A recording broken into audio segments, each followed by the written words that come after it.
President Trump is applauding his eldest son, Donald Jr., for his, quote, transparency after he tweeted emails detailing his infamous meeting with a Russian lawyer that happened last year. The emails show how he hopes to obtain damaging information about Hillary Clinton. Our Washington, D.C. Bureau Chief Ross Palumbo got reaction out from the White House, and he joins us live now with more. Ross. Well, Calvin, tonight many questioning just how transparent this really was. Remember, this meeting was more than a year ago, and there have been dozens of denials since then. We're also hearing tonight that Donald Jr. released these emails only after hearing that the New York Times was about to release all of them. Tonight, Democrats are saying that this is the clearest evidence yet that there was a connection between the Trump campaign and Russia. I have a quick statement that I'll read from the president. The White House would only read a statement from the president off camera. My son is a high quality person, and I applaud his transparency. It's going to be excellent. All of this as Donald Trump Jr. releases what he claims is the entire email chain leading up to his meeting with a Russian attorney. And this from Rob Goldstone, the acquaintance who set up the meeting. This is obviously very high level and sensitive information, but is part of Russia and its government support for Mr. Trump. 17 minutes later, Jr. responds, "If it's what you say, I love it." Obviously, they're of great interest to the committee. Senator Marco Rubio himself on one of the very committees investigating Russia and the election, speaking out. What would you have done if Russians came to you and said they had incriminating evidence about your opponents? Well, I don't think Russians would come to me, of all people, to be honest with you. What if they did? Well, then I'd be very suspicious because I'm very anti-Putin, so I would be very suspicious of them coming to me. That attorney tonight denying that she works for Russia. Do you have connections to the Russian government?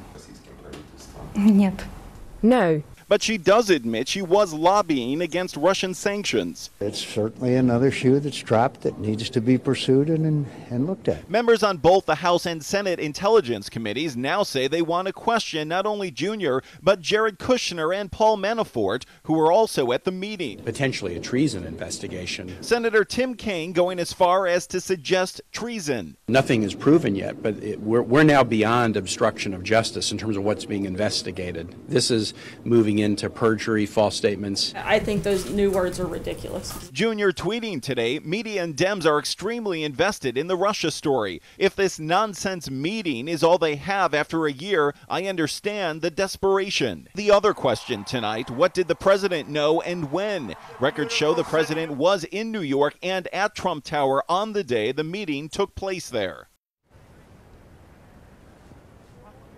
Well, the White House tonight is not answering any questions about exactly where the president was. We do know he was in New York that day. We do know he was at Trump Tower, but we don't know if he was there at the precise time of this meeting yesterday, though. Sarah Huckabee Sanders did say that the president only learned of this just a few days ago. Calvin. And Ross, switching gears here now to the Senate Republicans, there was some news that they made today in terms of the health care and repealing and replacing Obamacare, correct?